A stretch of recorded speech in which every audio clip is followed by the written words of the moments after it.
사무엘상 2장 35절 말씀을 합독하시겠습니다. 내가 나를 위하여 충실한 제사장을 일으키리니 그 사람은 내 마음 내 뜻대로 행할 것이라.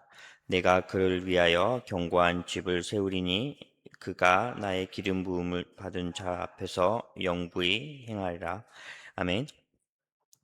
새벽을 깨워 이 자리에 나온 모든 성도 여러분들이 한나가 경험했던 역전의 하나님을 경험하는 그러한 하루가 되기를 주님의 이름으로 소망합니다. 사무엘상 2장은 한나의 찬양으로 시작됩니다. 하나님께서 낮은 자를 높이시고 교만한 자를 낮추신다는 찬양을 한나는 하고 있습니다. 그리고 바로 이어서 어린 사무엘이 여호와 앞에서 자라고 다른 한쪽에서는 엘리의 아들들이 하나님을 가볍게 여기는 장면이 나옵니다. 오늘 본문 35절은 그 흐름 속에서 주어진 하나님의 약속입니다. 하나님은 엘리의 집을 책망하시면서 이렇게 말씀하십니다. 내가 나를 위하여 충실한 제사장을 일으키리니. 여기서 우리가 먼저 보아야 할 것은 그 시대의 어두움입니다. 엘리는 그 시대의 지도자였고 제사장이었습니다. 하나님의 말씀에 가장 민감하게 반응해야 할 사람이었습니다.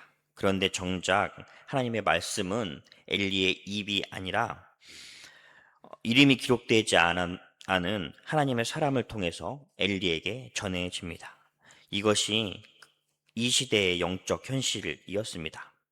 직분은 있지만 말씀에 둔감한 사람이 있는 그러한 시대였습니다.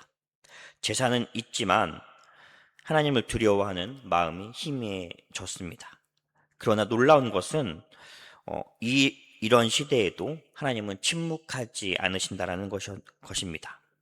하나님은 하나님의 사람을 보내시고 하나님의 말씀을 들려주시고 또 하나님이 사람을 세우실 것이라고 약속하셨습니다. 오늘 우리도 하나님을 가볍게 여기는 세상 속에 살아갑니다. 말씀이 기준이 되기보다 내 생각과 내 유익이 먼저 앞서는 시대를 살아갑니다. 그러나 하나님은 지금도 말씀하십니다. 그리고 하나님은 지금도 자기의 마음과 뜻대로 살아갈 사람들을 세우십니다. 오늘 그 말씀을 붙들고 하나님이 세우실 충실한 제사장에 대하여 함께 은혜를 나누고자 합니다.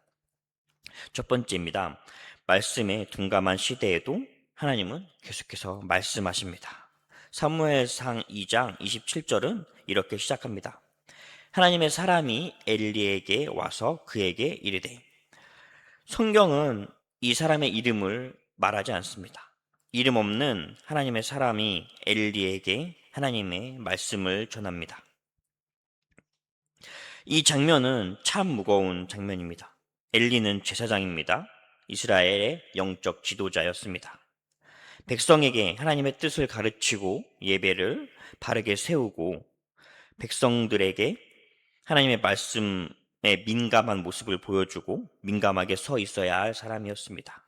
그런데 하나님의 책망은 엘리 안에서 나오지 않았고 바깥에서 엘리에게 들려옵니다. 27절에 시작된 하나님의 말씀은 29절에 한 질문으로 모아집니다.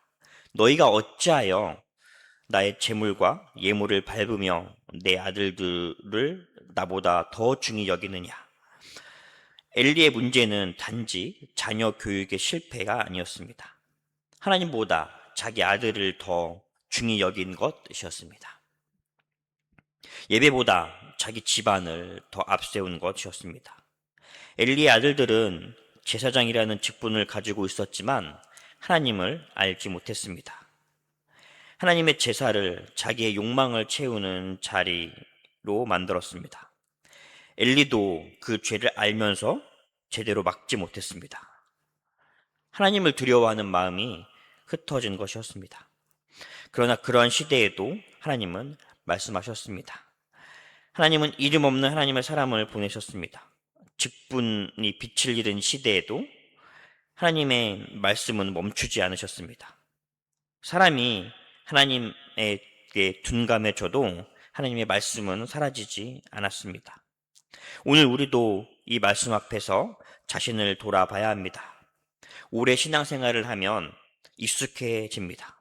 예배도 익숙해지고, 기도도 익숙해지고, 말씀도 익숙해집니다. 그런데 이 익숙함이 믿음은 아닙니다. 직분이 있다고 해도 저절로 하나님 앞에 민감한 사람이 되는 것은 아닙니다. 오늘 아침 문 밖을 나서는 우리의 일터와 가정은 어쩌면 하나님의 말씀이 전혀 들리지 않는 거칠고 어두운 세상일지도 모릅니다. 세상 사람들은 다 자기의 욕심대로 소리 지르는 세상입니다. 바로 그 자리에서 영적으로 둔감해져 세상의 소리에 휩쓸리지 않고 오늘 나에게 하시는 하나님의 세밀한 음성을 그것에 귀 기울여 깨어있는 하루가 되기를 소망합니다. 하나님께서 이렇게 말씀에 눈 감아버린 엘리의 시대를 그대로 내버려 두시지 않으시고 엘리의 집이 무너져도 하나님의 구원은 멈추지 않습니다. 두 번째로 하나님은 자기의 마음과 뜻대로 행할 사람을 세우십니다. 오늘 본문 35절에 하나님은 이렇게 말씀하십니다. 내가 나를 위하여 충실한 제사장을 일으키리니 그 사람은 내 마음과 내 뜻대로 행할 것이라. 이 말씀에서 중요한 표현은 내가 나를 위하여입니다. 하나님이 친히 세우시겠다라는 말씀입니다. 엘리의 집이 무너져도 하나님의 일은 무너지지 않습니다. 제사장 가문이 타락해도 하나님의 뜻은 멈추지 않습니다. 하나님은 자기 백성을 위하여 또 하나님의 이름을 위하여 충실한 제사장을 세우십니다. 여기서 충실한 제사장은 먼저 그 시대 속에서 엘리의 집을 대신할 사람, 제사장 계열을 말하기도 합니다. 하나님은 실제 역사 속에서 엘리의 집을 심판하시고 하나님 앞에서 충실히 설 사람들을 세우셨습니다. 그러나 성경 전체의 흐름 속에서는 이 약속이 마침내 참된 제사장이신 예수 그리스도를 바라보게 합니다. 하나님이 세운 직분이 흔들릴 수 있습니다. 사람의 열심은 식을 수도 있습니다. 그러나 하나님이 세우시는 일은 사라지지 않습니다. 하나님은 자기의 마음과 뜻대로 행할 사람을 찾으시고 또 세우십니다. 충실하다라는 것은 완벽하다라는 뜻이 아닙니다. 하나님 앞에서 흠이 없는 사람은 단 한 사람도 없습니다. 하지만 하나님이 그 흠이 없는 사람이 아니라 하나님이 원하시는 사람을 쓰신다라는 뜻입니다. 충실한 사람은 하나님의 마음과 뜻을 자기의 삶의 기준으로 삼는 사람들입니다. 내 마음이 먼저가 아니라 하나님의 마음을 묻는 사람들입니다. 내 뜻이 먼저가 아니라 하나님의 뜻을 따라가려는 사람들입니다. 엘리의 아들들은 제사장이라는 조건을 가지고 있었습니다. 그러나 그들은 하나님을 알지 못했습니다. 반대로 사무엘은 아직 어린아이였습니다. 조건으로 본다면 엘리의 아들들과 비교할 수 없는 아주 작은 것이었습니다. 그러나 그는 여호와 앞에서 자랐습니다. 하나님은 조건보다 하나님 앞에 사는 사람을 보십니다. 오늘 하루 우리에게도 선택의 순간들이 있을 것입니다. 내 유익을 챙기는 길과 하나님 앞에서 정직을 행하는 길이 부딪힐 수 있습니다. 내가 손해를 조금 보더라도 바른 말을 해야 할 때가 있을 수 있습니다. 그때 그 자리에서 작게라도 하나님의 뜻을 선택하는 그러한 신실한 사람들이 되기를 주님의 이름으로 소망합니다. 하나님, 제 마음보다 하나님의 마음을 먼저 보게 해주십시오. 제 뜻보다 하나님의 뜻을 따라가는 하루가 되게 해주십시오. 이러한 기도가 오늘 우리의 기도가 되기를 소망합니다. 하나님은 이러한 작은 순종의 자리에서 우리를 빚으시고 세워나갈 것입니다. 세 번째, 그리스도 안에서 우리는 제사장으로 살아가야 합니다. 본문의 약속은 결국 예수 그리스도 안에서 가장 깊이 성취됩니다. 예수님은 참된 제사장이십니다. 예수님은 하나님의 마음과 뜻대로 완전히 행하신 분이십니다. 자기의 유익을 구하지 않으시고 우리를 하나님께로 이끄시기 위하여 십자가의 길을 가셨습니다. 그러므로 우리가 충실한 제사장으로 살아간다라는 말은 우리가 예수님을 대신한다는 뜻이 아닙니다. 우리의 힘으로 거룩한 사람이 되어 하나님 앞에 선다라는 뜻도 아닙니다. 참된 제사장이신 예수 그리스도 안에서 이제 우리가 하나님의 백성으로 부름받았다라는 뜻입니다. 베드로전서 2장 9절은 우리를 왕같은 제사장이라고 부르고 있습니다. 이것은 모든 성도가 하나님 앞에 부르심을 받은 사람이라는 뜻입니다.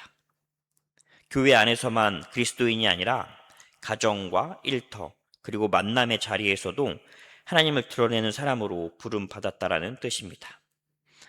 제사장은 하나님 앞에 서는 사람들입니다. 또 사람들 앞에서 하나님의 뜻을 보여주는 사람들입니다. 구약의 제사장이 거룩한 것과 속된 것을 분별하며 살았다면 오늘 우리의 일상 속에서 하나님께 드려질 삶과 그렇지 않은 삶을 분별하며 살아야 합니다. 그러므로 우리의 일상은 작지 않습니다. 집에서 가족에게 건네는 한마디 말도 하나님 앞에 드려질 수 있습니다. 일터에서 정직하게 일하는 것도 하나님께 드려질 수 있습니다.